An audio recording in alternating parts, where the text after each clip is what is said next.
as we play and strum, there is a very popular chord progression that starts with D minor, C major, B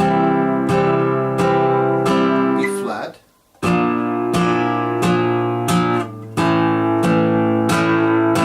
now if we superimpose this melody, let's hold on the D minor chord as we do this, right? So we play D, we use our third finger to grab. Notice that I'm holding the D minor with pinky on the second string, so that I can use my third finger on the fourth string to grab the F. And then I get my second finger out of the third string, go up to the fourth string, play that, and then pull down. In doing that pull off, notice that my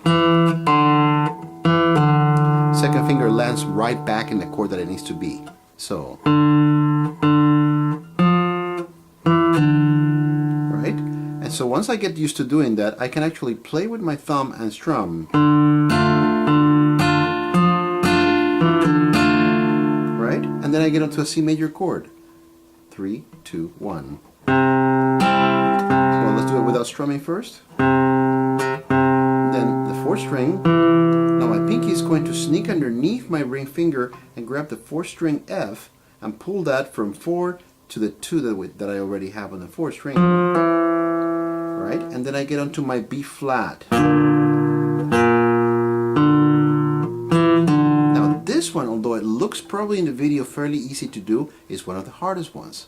Why? Because you have 1 over here locked in place and 3 and 4 locked in place. A little harder to pull off with 2 in between those two bastions or pillars, if you may.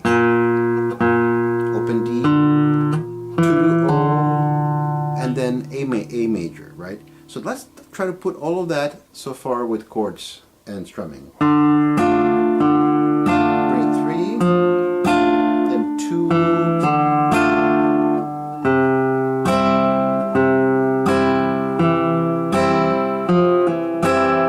B flat,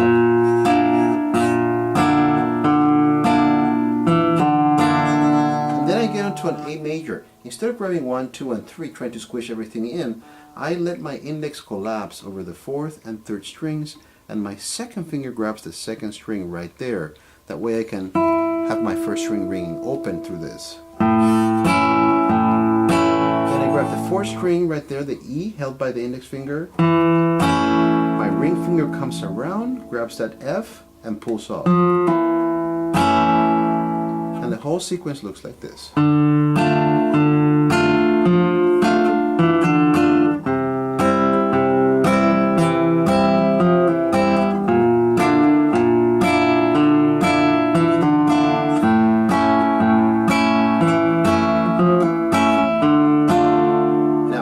Once you get comfortable with that, I suggest you put an upstroke after each one of your strums.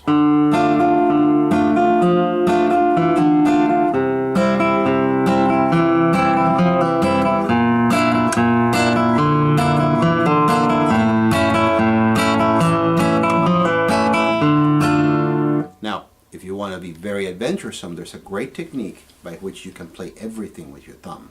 So you strum, you pluck down, and this is beyond the scope of beginning guitar. So you pluck down with a rest stroke. Then you continue your stroke with a downstroke, and then you sweep up with an upstroke. But you have to be very careful to be right exactly where you want.